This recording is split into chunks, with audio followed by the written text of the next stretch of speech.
ఆయన చనిపోయిండు నిజంగా, ఆయన చంపేయబడ్డాడని అందరూ తెలిసిన తర్వాత కూడా సిబిసిఐడి ఏం చేస్తుంది? ఎందుకు సుమ్మట తీసుకోవట్లేదు? సిబిసిఐడి ఎవరి చేతిలో ఉంటుంది? కేంద్రం చేతిలో ఉంటుంది. మరి కేంద్రం ఎవరి చేతిలో ఉంది? బీజేపీ చేతిలో ఉంది. బీజేపీ ఎవరు ఆడిస్తున్నారు? ఆర్ఎస్ఎస్. ఆర్ఎస్ఎస్ ఎవరికి వ్యతిరేకం? క్రిస్టియన్కు వ్యతిరేకం. ఆర్ఎస్ఎస్ ఎవరికి వ్యతిరేకం? దళితులకు వ్యతిరేకం. ఆర్ఎస్ఎస్ ఎవరి సిద్ధాంతం ఏంది? మన ధర్మాన్ని పెంచాలి. ఆర్ఎస్ఎస్ లక్ష్యమైంది భారత రాజ్యాంగంలో మాట్లాడిన ప్రతి ఒక్కరు చంపేయబడాలి.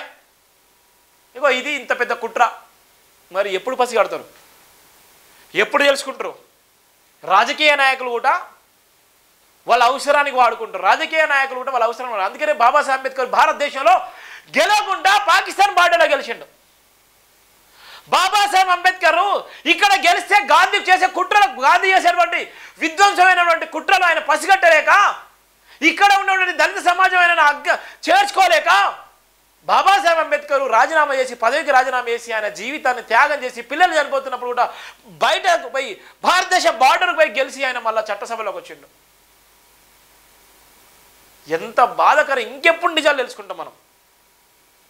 ఆర్ఎస్ఎస్ ఆడే కుట్రలో, బజరంగ్ దళ్ చేసేటువంటి అరాచకాల్లో, మనుధర్మం చేసేటువంటి భయంకరమైన నిందలో, మనుస్మృతి ఆడిచ్చేటువంటి భయంకరమైనటువంటి బలి పశువులు అయ్యేటువంటి ఎస్సీ ఎస్టీ బీసీ ఓబీసీలారా, ఇవాళ మన మతం పేరుతో మన జీవితాలను ఆన్ చేస్తున్నారు. మతం పేరుతో మన ఓట్లను దండుకుంటున్నారు. మతం పేరుతో మన జీవితాన్ని, మన కుటుంబాలకు వచ్చి చిచ్చు పెడుతున్నారు. మతం పేరుతో మన లైఫ్లోకి వచ్చి మన రోడ్డు మీద, కనీసం రోడ్డు మీద నడవలేకుండా మన బతుకును కూడా చింద్రమందర చేస్తున్నారు. ఇవాళ ఇక్కడ జరగడానికి అన్ని ఒక ఉదాహరణలు మాత్రమే. ఎంత దారుణమో చూడండి. ఆయన పాప అజయ్ పాస్టర్ గారు చెప్తున్నటువంటి మాటలు ఉండి, ఒక మేధావి మాట్లాడితే ఆ మేధావిని ఎంత భారంగా, ఎంత దారుణంగా చంపేస్తున్నారో చెప్పడానికి చాలా బాగా అనిపించింది. చూడు, ఈ రాజకీయ నాయకులు ఇష్టానుసారంగా మాట్లాడుతున్నారు. నిజంగా ఒక బ్రాహ్మణ్, ఒక వ్యక్తి నిజంగా మరి ఇలా ఉన్నటువంటి పీఠాధిపతులు ఎందుకు మాట్లాడలేకపోతున్నారు? ఎందుకు ఇలా చాలా వరకు డిబేట్ పెట్టేటువంటి వ్యక్తులు ఎందుకు డిబేట్ చేయలేకపోతున్నారు? ఎందుకు పేపర్లలో రాయలేకపోతున్నారు? ఎందుకు ప్రవీణ్ గారు నిజంగా తాగి చనిపోయే రాస్తున్నారు? ప్రవీణ్ గారు నిజంగా చనిపోయే ముందు, నిజంగా చనిపోక ముందుకు నిజంగా ఆయన ఎక్కడెక్కడ ప్రసంగాలు వేసిండు, ఆయన చివరి ప్రసంగాలు ఏంది అని ఎందుకు రాయలేకపోతున్నారు? ఎందుకు చెప్పలేకపోతున్నారు? ప్రవీణ్ పగడాల గారు ఇక్కడ కూర్చున్నారు, ఆయన తాగిందని చెప్తున్నారు. కొంతనన్నా సిగ్గు శరాలు ఉండాలి మనకు, కొంతనన్నా నిజంగా సిగ్గు శరాలు ఉండాలి. మనం తల్లిదండ్రులుగా పెట్టినాం. మనం ఎంత బాధాకరం చూడండి, ఎంత దారుణమో, ఎంత బాధ అంటే విజయవాడలో కిడ్నాప్ మొత్తం 7 మంది దాడి చేశారు. ఇక చూడు, విజయవాడలో ఇప్పుడు అందిన సమాచారం, విజయవాడలో కిడ్నాప్ మొత్తం 7 మంది దాడి చేశారు. వారిలో ఒకరు అతను బైక్ తీసుకున్నారు. తర్వాత వారు అతనిని బట్టలు విప్పారు. బైక్ నడుపుతున్న వ్యక్తిలో జాకెట్ ఉంది. వారు అతనికి విషం ఇంజెక్షన్ ఇచ్చారు. వారు అతని గొంతులోకి కొంత ఆల్కహాల్ బలవంతం చేశారు. తర్వాత వారు అతన్ని చంపారు. వారు అతన్ని కోవూరు టోల్గేట్కు కొన్నారు. అతను జాకెట్ ధరించాడు. బాడీ రోడ్డుపై వైపు వదిలి అతనిపై బైక్ ఉంచారు.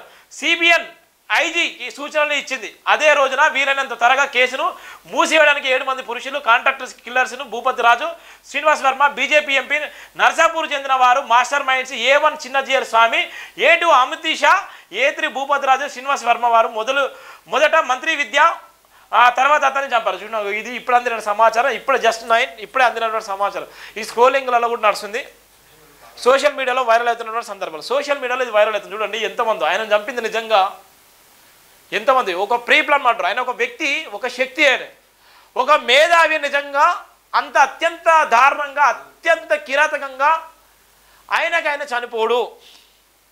ఒక వ్యక్తి నిజంగా అత్యంత దారుణంగా ఆయన చంపేసినటువంటి సందర్భంలో ఇక్కడ మనం చూస్తున్నాం. ఆయనను చంపేసినటువంటి సందర్భంలో ఎవరెవరు ఉన్నారు, దీని వెనక ఎవరెవరు ఉన్నారు చెప్పడానికి ఇలా సోషల్ మీడియాలో 7 మంది ఆయనను కిడ్నాప్ చేసిళ్ళు. అందులో అందరి పాత్ర ఉంది. ఎందుకంటే మనోధర్మం. నేనే చెప్తున్నా కదా, నేను జైబీన్ దినపత్రికలు, జైబీన్ టీవీ ఇట్లా మాట్లాడిన సందర్భంలో నాకు ఎంతోమంది నన్ను భయభ్రాంతులకు గురి చేసిన సందర్భాలు ఉన్నాయి.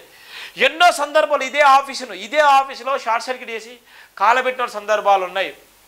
9 సంవత్సరాల కంటే నేను మోస్తున్న సందర్భాలు ఎన్నో అవమానాలు, ఎన్నో ఇబ్బందులు పడ్డాను. ఇవాళ ప్రవీణ్ పగడాల విషయంలో కూడా అదే జరిగింది. ప్రవీణ్ పగడాలను 7 కిడ్నాప్ చేసి, 7 ఉన్నారో ఇంకెంతమంది ఉన్నారో అర్థం కాదు, కానీ ఇంకా చాలామంది ఉండొచ్చు. ఇది వాళ్ళందరి డాటా. ప్రవీణ్ పగడాల దగ్గర ఉన్నటువంటి సందర్భం, ప్రవీణ్ పగడాల సంబంధించినటువంటి ఆయన ఫోన్ దగ్గర, ఆ ప్రవీణ్ పగడాల దగ్గర అనుసరించిన సందర్భంలో ప్రవీణ్ పగడాల సంబంధించిన నెట్వర్క్లో ఆయన దగ్గర ఉన్నటువంటి నెట్వర్క్ ఏ నెట్వర్క్లో ఉన్నారో వాళ్ళందరూ కూడా ఫోన్ ట్రాక్ చేయొచ్చు. ప్రవీణ్ పగడాల దగ్గర ఉన్నటువంటి 20 మంది ఉంటే 20 మంది ఫోన్ నెంబర్లు, 20 మంది ఫోన్లు కూడా ఈజీగా తెలిసిపోతుంది. ఆ ప్రవీణ్ పగడాల దగ్గర 7గురే ఉన్నారా, నిజంగా 20 మంది ఉన్నారా, 30 మంది ఉన్నారా, 50 మంది ఉన్నారా, ఎవరికి డబ్బులు మారినాయి, ఎన్ని కోట్ల రూపాయలు మారినాయి, ప్రవీణ్ పగడాల నిజంగా 11:30 చనిపోయిందా, ప్రవీణ్ పగడాలను బిఫోరే చంపేసిల్లా, ప్రవీణ్ పగడాలను అనుసరించినటువంటి వ్యక్తులు ఎవరు, ప్రవీణ్ పగడాల రూపంలో వచ్చినటువంటి వ్యక్తి ఎవరు, ఎన్నో ఉన్నాయి. దయచేసి ఇది మన జీవితాలు పాపం ఎంత దారుణంగా చంపేస్తున్నారు. రేపొద్దున మనములు కూడా ఇదే తరహాలు చేసినా ఆశ్చర్యపోని అవసరం లేదు. రేపొద్దున మన పైన కూడా ఇలాంటి విష ప్రయోగాలు చేసినా ఆశ్చర్యపోని అవసరం లేదు. ఇలా మన పైన ఇలాంటి కుట్ర కుతంత్రాలు చేసినా ఆశ్చర్యపోని అవసరం లేదు. ఎంత బాధ అంటే చూడండి, ఎంత మంది ఉన్నారు చూడండి.